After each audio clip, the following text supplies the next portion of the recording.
Go. Thank you. Good morning, everyone. Welcome to the Unitarian Universalist Congregation of Erie. I'm very excited about this morning's program with our special guest speaker, Linda Bolla, who is a historian and educator and curator and all-around interesting person. And we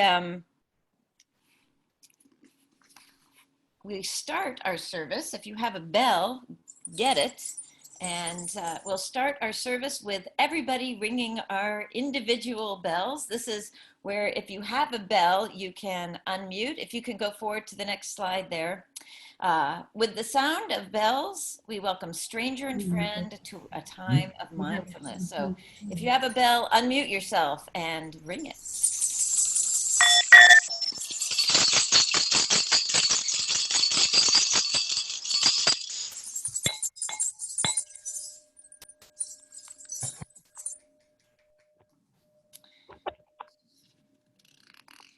And Brian.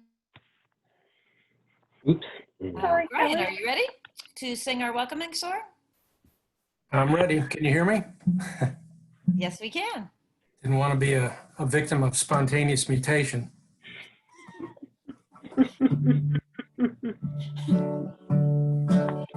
Whoever you are, we welcome you. Wherever you come from, we welcome you. Whomever you love, we welcome you. Whoever you are, we welcome you. Wherever you come from, we welcome you. Whomever you love, we welcome you. Whomever you love, we welcome you. Whomever you love, we welcome you. Thank you, Brian. And indeed, that's true. Whoever you are, we welcome you to our service this morning and to our congregation. So our opening words are from the Reverend Kathleen McTeague. We come together this morning to remind one another to rest for a moment. On the forming edge of our lives, to resist the headlong tumble into the next moment until we claim for ourselves awareness and gratitude, taking the time to look into one another's faces and see their communion, the reflection of our own eyes. This house of laughter and silence, memory and hope is hallowed by our presence together. And now, Pat Lori will play the prelude for us.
Pat. That was wonderful, wonderful. Our chalice lighting comes from Albert Schweitzer. At times, our own light goes out and is rekindled by a spark from another person. Each of us has cause to think with deep gratitude of those who have lighted the flame within us. And our children's bond with Emmy and Tella.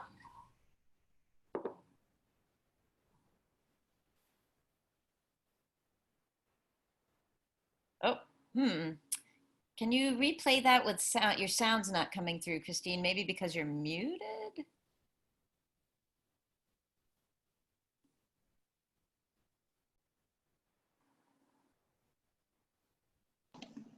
No, I am so sorry. I forgot to turn on that little got it. thing That at little the very beginning.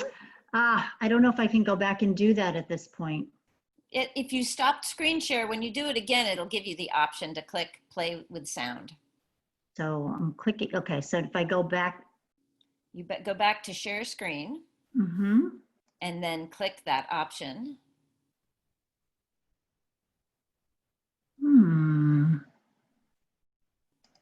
Yep. Okay. Sorry, folks. Take two. We are Unitarian, Universalist, people of open minds, loving hearts, and welcoming hands. And Christine, why don't you lead us in the Bond of Union from 1898?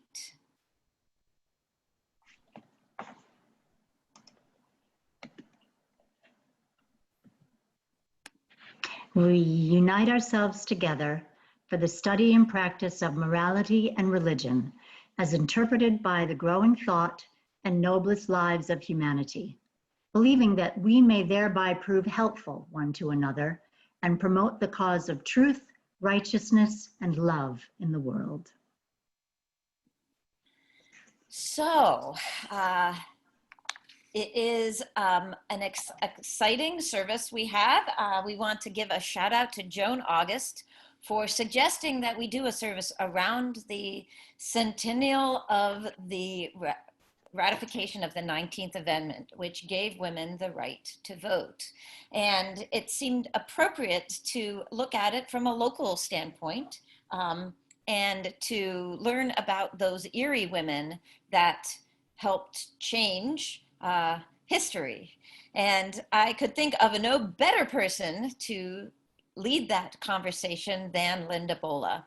And Linda is a historian and educator at the Maritime Museum, but she took upon herself a personal project to celebrate the 100th anniversary of the 19th Amendment by researching Erie women suffragists, by spending hours and hours and hours in the library looking at old newspapers. And I've not only asked her to share the knowledge that she's gleaned from the women that were active in Erie in the late 19th and early 20th century. But I've also asked her to share a bit about her own personal journey as to what that has meant for her. Very often historians present about the knowledge of their research, but I think many of us would find it really interesting to hear just what it's like to be a historian doing that kind of work and the kinds of personal transformation it can actually bring those people doing the research. And we thought musically, it would make sense to look to music of the period. And in those times, and even today, one of the best ways to spread your ideas, to get people excited, and to get people thinking about issues is through song. I guess now memes have kind of taken over that, but it was a very common practice for hundreds of years to take a song that was popular, a song that everybody knew, and to write new words to it. And I will share 4 different songs about the suffrage movement, all written to tunes that are well-known tunes. And to give you a sense of the thinking and the ideas and the ways people were trying to promote the idea of women's equality. So this is the first tune is "Oh Dear, What Can the Matter Be," which I find is the traditional song of this is actually about a girl who wants her boyfriend to go bring her back something pretty when he goes to the fair. So this is kind of put it on its head a little bit.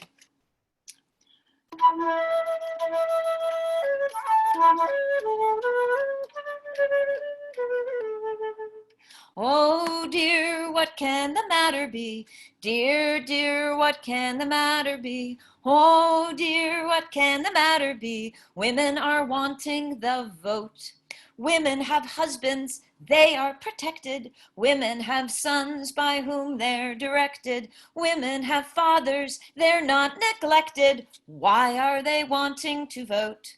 Women have homes, there they should labor. Women have children whom they should favor. Women have time to learn of each neighbor. Why are they wanting to vote?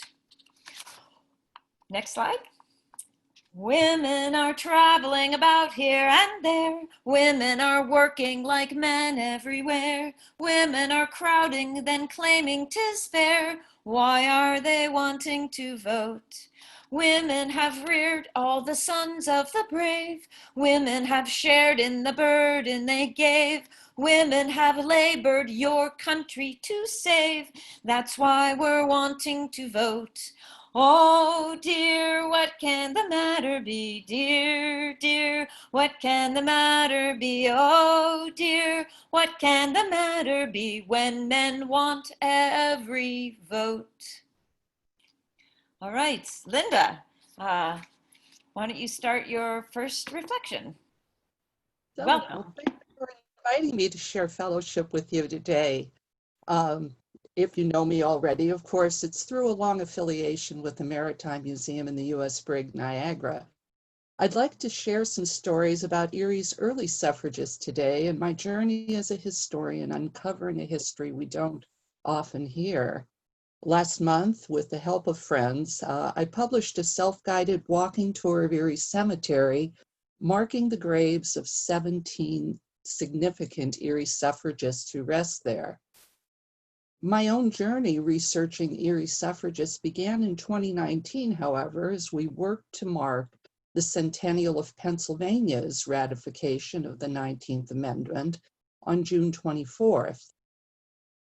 After decades of effort, on the local and national level, Congress finally passed the Federal Women's Suffrage Amendment on June 4th, 1919. The right of citizens of the United States to vote shall not be denied or abridged by the United States or any state on account of sex. Congress shall have the power to enforce this article by appropriate legislation. After this, at least 3/4 of the states were still needed to vote in favor of the amendment before it became law. But after over a half-century of activism, we were finally on our way. On June 24th, 1919, Pennsylvania became the 7th state to ratify the 19th Amendment, which finally received the needed approval of 36 states on August 20th, 1920. On June 24th, 2019, Erie Maritime Museum partnered with the League of Women Voters and did the best possible thing to mark the occasion. We held a voter registration and an information event in our lobby and displayed some information about Erie and the history of Erie's suffragists. Articles had been researched by Valerie Meyer and Sarah Grabsky, published in the Erie Times News earlier the year during Women's History Month in March, They focused on women's suffrage and made for me a connection between women's suffrage and Erie Maritime history, my mission, but more about that later. Like most of what we've done this year, this work was grounded in a pandemic we all struggled to cope with. Back in May, we knew so little about how COVID-19 spread, and we were all isolating in our homes and looking for opportunities to take safe walks. And so my husband and I go out to Presque Isle and all the popular places and found everybody else had the same idea. We were all crowded.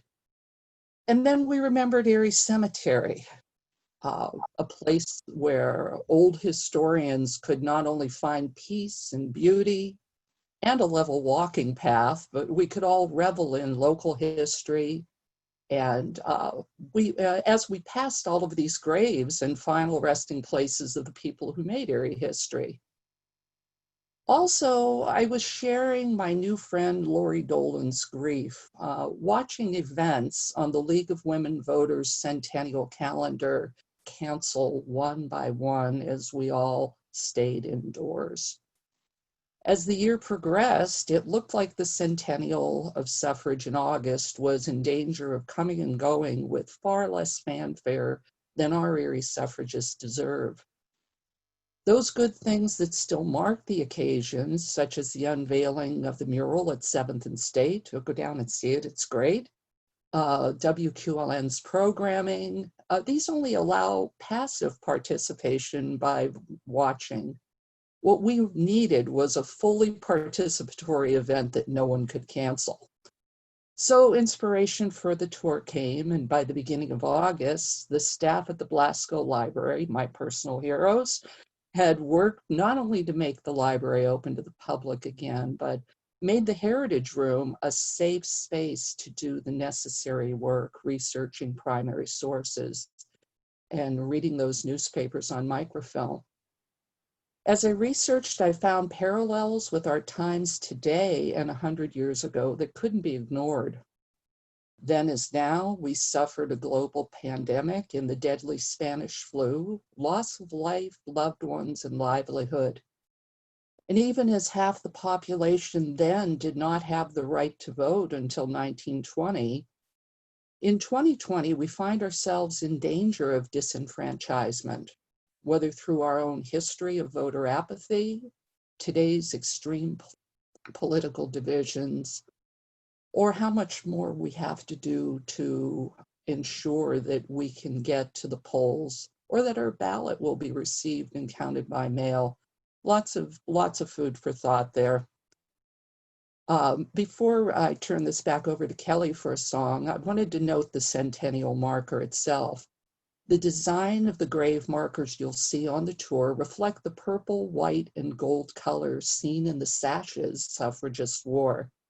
The Keystone logo was a popular representative of Pennsylvania, the Keystone State in 1920.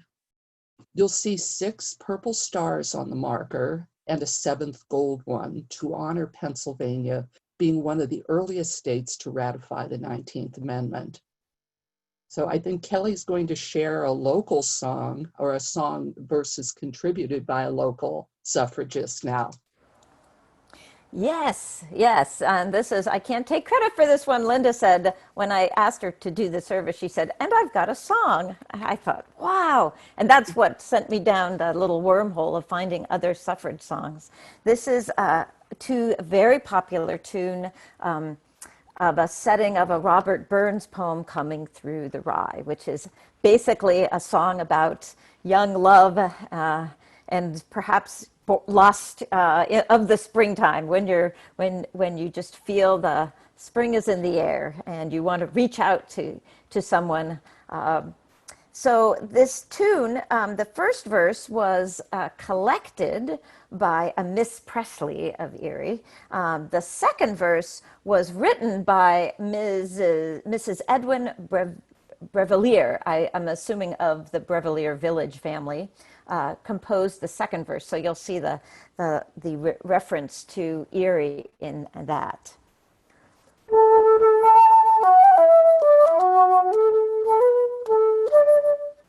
If a lassie wants the ballot, wants to run the town, if a lassie gets the ballot, need a laddie frown. Many a laddie has the ballot, not so bright as I. Many a laddie votes the ballot, overcome with rye.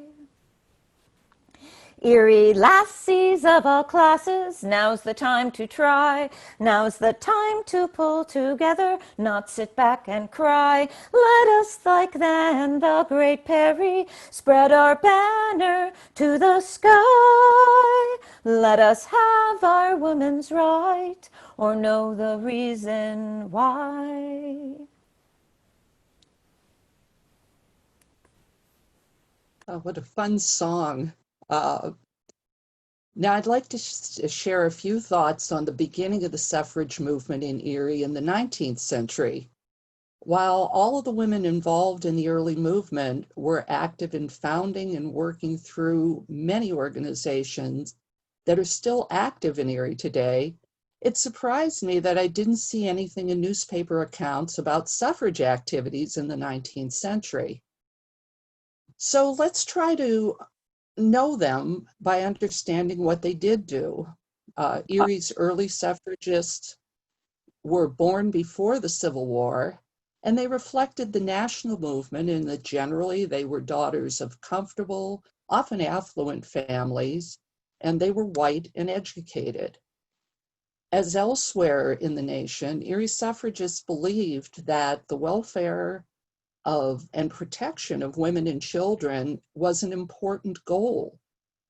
And this could only be achieved through reform of society as a whole. Women in this period had little legal control over themselves, property, or even their own children.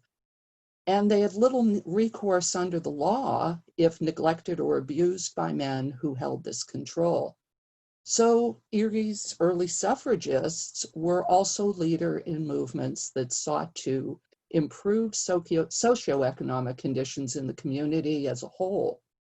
They were almost always leaders in abolition as well, and the Women's Christian Temperance Union, and several of them together founded and presided over Erie's first social service agencies, or they led charitable outreach through their own faith communities. Sarah A. Reed, whose gravesite you'll see on one of the slides here, Louise Wilson Shirk, and Mary Richards Dupuy Spencer were such women, founders and officers of the Home for the Friendless, now known as the Sarah Reed Retirement Center and the Sarah Reed Children's Center. They did not run this organization from afar. They personally provided education and entertainment for those who resided in the home. Now, this is a beautiful slide. We always look at Sarah Reed as Erie's grand old lady without remembering that she was young once, and these pictures of her are more contemporary with the work, the energetic work she and the ladies did. So Sarah Reed herself is an example of the broad scope of activities these women engaged in. She conducted weekly classes in world cultures and literature. She wrote novels, along with responsibilities in other organizations such as the DAR, the Erie Art Club, and the YWCA. Now, several of our Erie suffragists served with the Young Women's Christian Association, such as Carrie Tracy Watson and Cora Haller-Gare, who also served on the World Fellowship Committee of the YWCA. When we see our local suffragists in newspapers in the 19th century, it's often as advocates for immigrants and working to obtain citizenship and testifying to obtain suffrage for newly naturalized men in Erie. Suffragists were universally dedicated to education, and I found Erie's best and most beloved teachers from the 19th century among their ranks, including such women as Jenny Ruth Cleveland and Sarah Scott Hughley, who taught tens of thousands of students. Marvin Griswold, serving on the Erie Board of Education, recognized the need for and promoted vocational education in addition to the academic course in Erie. When these teachers passed away, it was remarkable. Their obituaries were on the front page of Erie papers. This was a tribute from the students they influenced and guided. We also see Adela Brendel Woods, who began as an educator in Erie, then sought admission to medical school. This was at a time when very few women in our country pursued such a career. After she practiced, or after she got her licensing education and went into practice, she returned to Erie and became Erie's first female physician. I personally was delighted to see how many members of the suffragists were part of the Erie Needlework Guild. And while women gathered to ply their needles together, this was far more purposeful than the casual knitting clubs we have today. They knit and sewed and to support the local charitable institutions that they had founded. They were producing blankets, clothing, and other goods for charity at a time when the impoverished often lived in poorly heated flats and apartments, and even hospitals and institutions didn't have the benefit of central heating. Very, very necessary.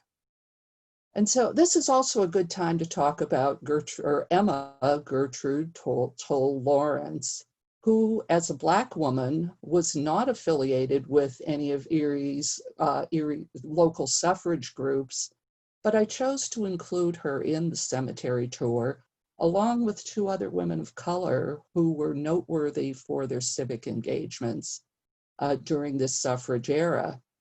Emma Lawrence was also active in the YWCA, and she served as a sectional president of the Needlework Guild, although her section didn't intersect with the white women's section. She established the first business in Erie owned and operated by a Black woman.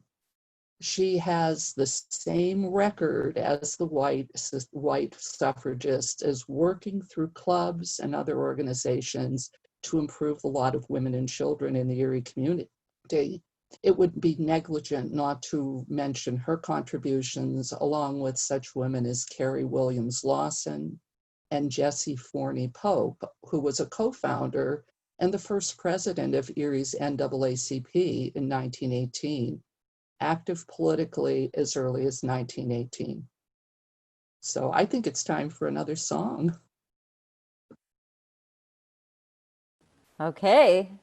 Yes, yes. I think of those. I also think of those, perhaps it's my imagination getting the better of me, but I think about those women's needlework societies, not just providing, but also talking with each other and supporting each other and convincing each other and giving each other hope, you know.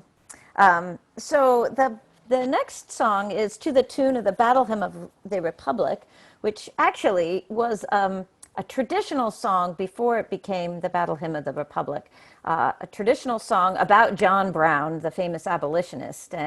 But there's a Unitarian connection to this. A young woman, Julia Ward Howe, who was the first woman who was inducted into the American Society of Arts and Letters, felt like she could do better with the lyrics, and she penned the Battle Hymn of the Republic, which became just a rallying cry for the North. And but it made sense to use it also to convince people about the importance of women's rights.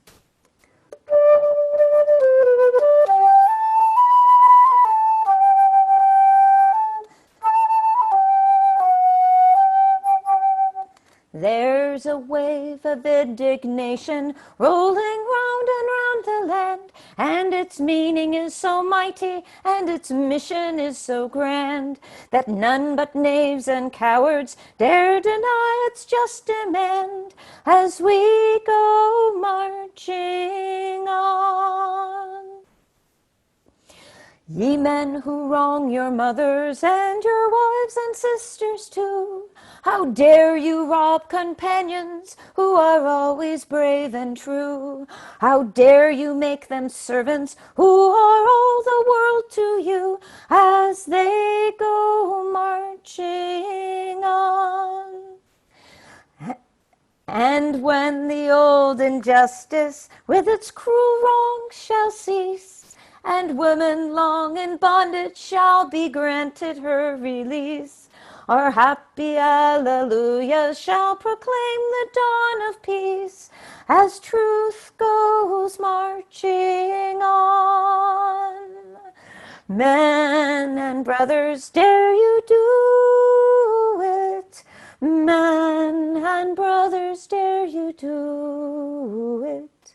Men and brothers, dare you do it as we go marching on?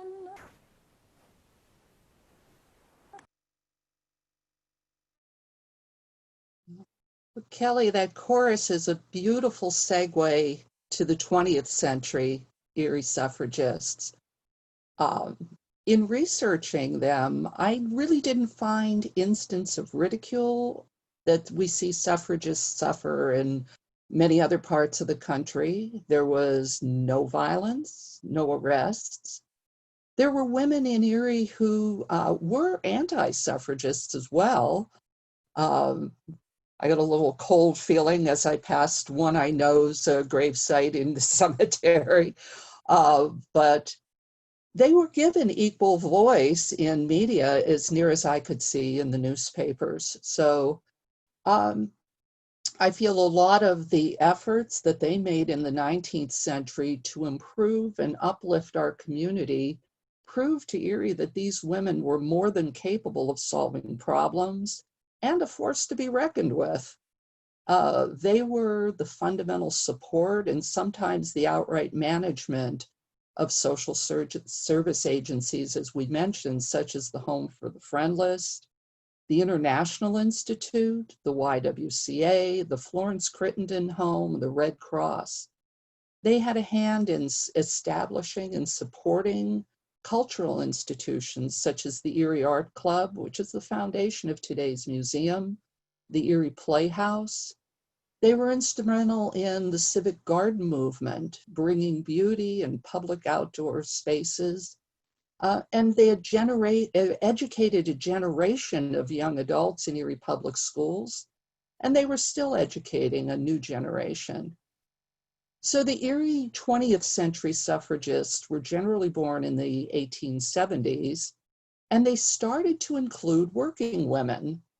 Mary Clun, for example, was educated at a business college and worked as a secretary, then a predominantly male field, until she married, but she still continued her work with many of the community organizations. We see the next generation of teachers too, such as Joanna Connell, and they're still an important part of the movement. Divorced women left to manage families and businesses also joined the suffrage ranks. The movers and shakers of the 19th century welcomed the next generation, which brought more formal organization to the Erie suffrage movement and greater activism. Even without the vote, these women were already getting involved in party politics. Most telling, when we look at Pennsylvania county by county during the 19-teens, Northwestern Pennsylvania voters, i.e. men, are on record in support of women's suffrage far earlier than the voters in counties of southeastern Pennsylvania, including the Philadelphia area, with the exception of Luzerne County. And if you read the accounts, you see that there are arrests and violence in Philadelphia. These things never touched Erie, or if they have, I haven't seen it yet in the news. So remember I told you I tied this back to maritime history, so here it is. On July 8, 1913, suffragists held the first parade for suffrage ever in Pennsylvania, Erie, PA. Stepping off from their headquarters near 8th and Sassafras Streets, marching south to 18th Street, they joined the Women and Children's Day Parade that was part of the Perry Week celebration. 1913 was the centennial anniversary of the Battle of Lake Erie, and this March is where my mission at the museum and suffrage intersect. 100 members of the local Equal Franchise Association pulled a float featuring a plaster replica of the Liberty Bell. That float had been drawn by a suffrage contingent in Woodrow Wilson's inaugural parade in March 1913 and was shipped to Erie just for the parade here in July. Just as the parade disbanded, a tall woman sprang from the ranks of the marching suffragists, ran up the steps of the courthouse, and impromptu addressed the crowd. She was followed by 2 others. The crowd went fairly wild. It cheered the speakers in turn, it cheered the cause, and it cheered the city while it waited for another speaker to take the steps. Now that's from the Erie Dispatch's coverage of the parade the next day. Now the headquarters that the march stepped off from was also the home of Equal Franchise Association's president, Augusta Brown Fleming. This energetic leader, a transplant from California who married a descendant of one of Erie's earliest families, took the suffrage movement from the 19-teens through its goal. And then realizing there was still work to be done, she served as the founding president of the Erie County League of Women Voters, setting to work immediately after the women's right to vote became law. Within 2 short months, the League, under Augusta Fleming's leadership, registered women to vote in that year's presidential election, November 2nd, 1920. But I get ahead of the history because during the 19-teens, Erie suffragists continued leadership in Erie community affairs through a decade marked by disaster, disease, and war. After the Mill Creek flooded in 1915, suffragists organized their own relief group for the families who were left destitute by the floods that swept through town, collecting clothing, household goods, and money to help families make a new start. Throughout the decade, they continued efforts to educate and resettle immigrants in Erie and took a prominent role in the Erie County Tuberculosis and Health Association, as well as other organizations promoting public health and hygiene. When the United States entered World War I, the Needlework Guild shifted to knitting socks and other garments for servicemen and made clothing for war refugees in Europe. They raised funds for the Red Cross, and the garden clubs now switched over to war gardens to plant needed vegetables so that more food could be freed up. And once they could vote, Erie suffragists became active in party politics, running for and winning elected office. The 20th century generation of Erie suffragists produced in 1932 the first woman in Pennsylvania elected a county commissioner. Helen Stone Schleroff was that lady, and she held the office until 1944. She also held a seat on the Republican State Committee from 1919 until 1931, even before she had the right to vote. Now, I've only touched on some of the Erie suffragists and their achievements this morning. Please download the map of the cemetery tour if you would like to learn more. The link is on one of the slides, and it'll be available in the chat feature as well. There's a contact via email for me within the brochure. I'd be very, very interested in hearing from you if you have an Erie suffrage story to share. I hope that knowing our Erie suffragists a little better today will inspire all of you to treasure the gift they gave us, our political voice through our vote. Let's honor them in exercising this right they waited so long for. Be sure we can and do vote this November and for the rest of our lives. So thank you for making me feel so welcome among you. Oh, thank you, Linda. That was just so inspiring. I know I just this refrain of the connection between social justice and social action and social service are you cannot separate them. And it's also a really inspiring message that at least in Erie, it was a civil discourse, which is something that I think we're all really struggling with now in these very divided times. I've got one more song. And this one is to the tune of Nellie Bly, which was written by Stephen Foster. And this Nellie Bly's lyrics are really very, very light. And again, about basically getting her to cook some cornbread and dance around the room with a broom. And I can't help but think that when the person put these suffrage words to it, there wasn't but a bit of the dry mock in taking this song that's so light and twisting it around to present it as one of women's empowerment.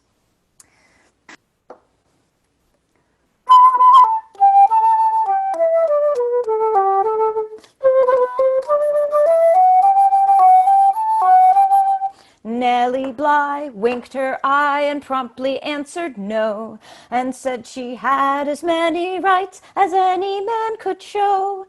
Then she said she'd never wed a man who would not swear to work and vote for women's rights, always and everywhere. Hey, Nellie, ho, Nellie, you're the girl for me, for you can make your suitor take the oath of loyalty.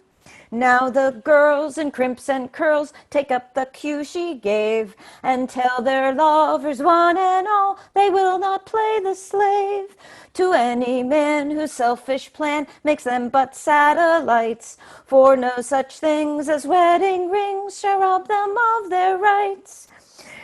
In the blaze of coming days, no woman e'er will rue this goodly plan of making man vote as he ought to do.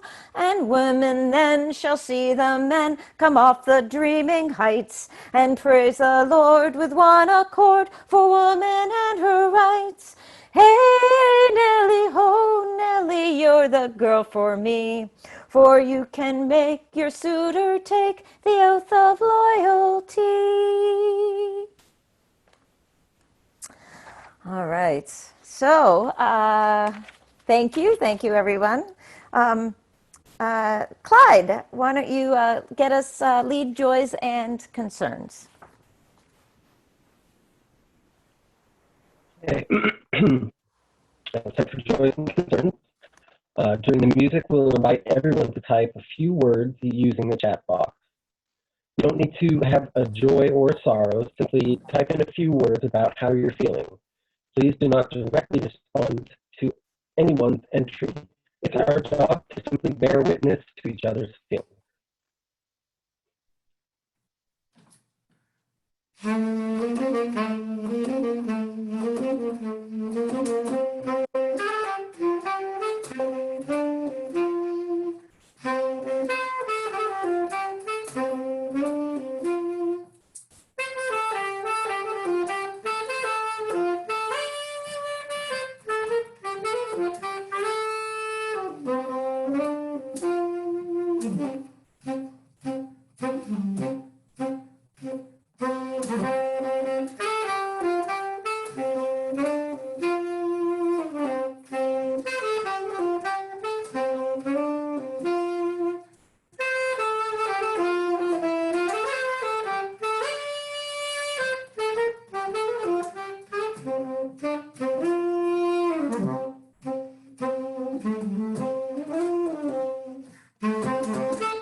Clyde, can you sum up the joys and concerns?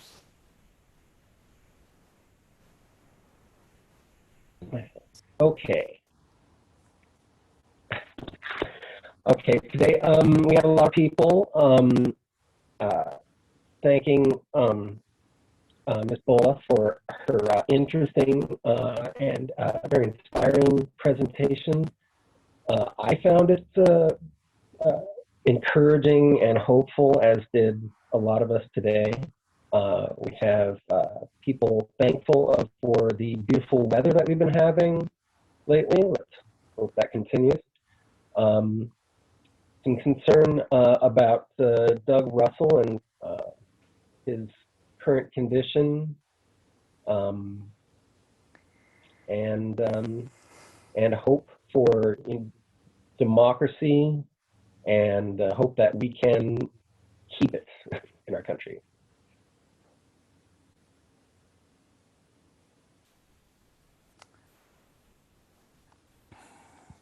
Thanks, Clyde. Yes. And a shout out to those who are having some health issues as well. Or keep everybody's in our hearts, and know that we care about you. So our closing words are by Cheryl Block.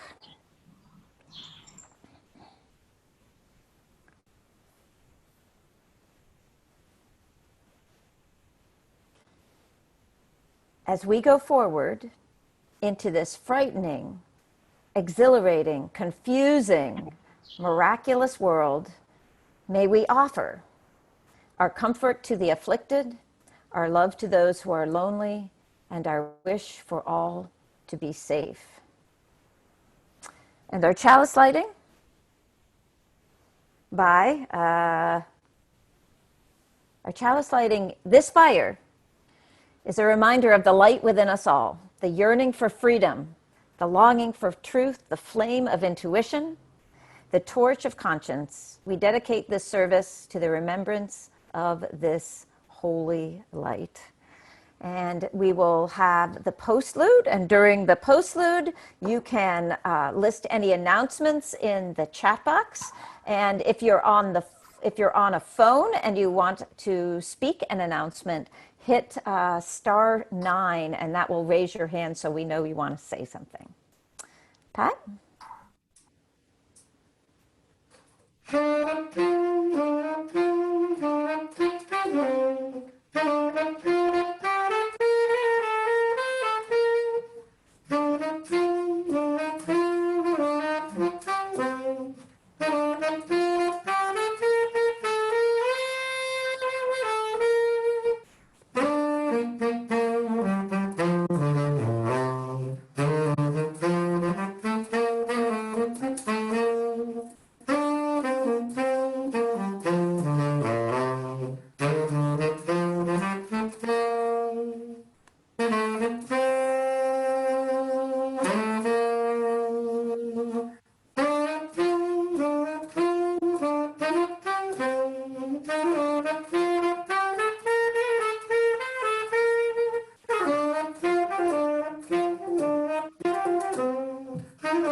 Thanks, Pat. Thank you. Look at all of our hands waving. That was wonderful, wonderful.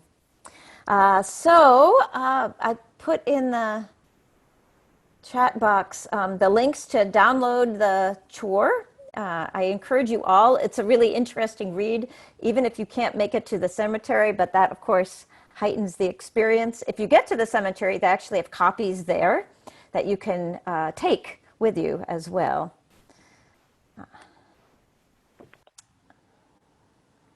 Right. And Regis is made an announcement asking us to thank our Assemblymen Pat Harkins and Ryan Bizzarro for supporting Governor Wolf's veto. And Nancy Lori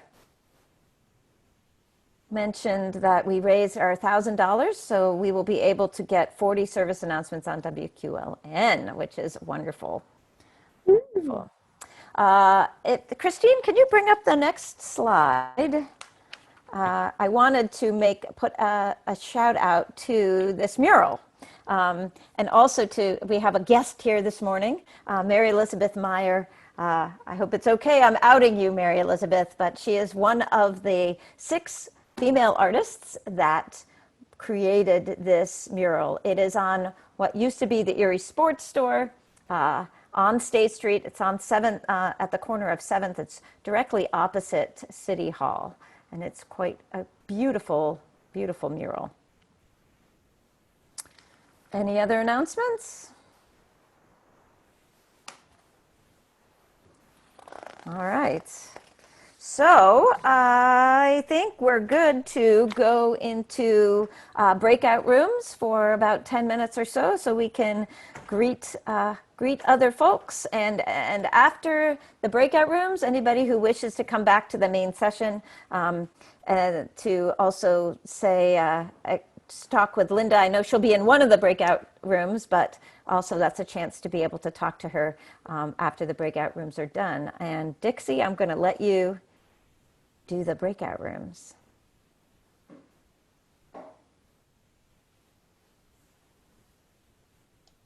We are on our way.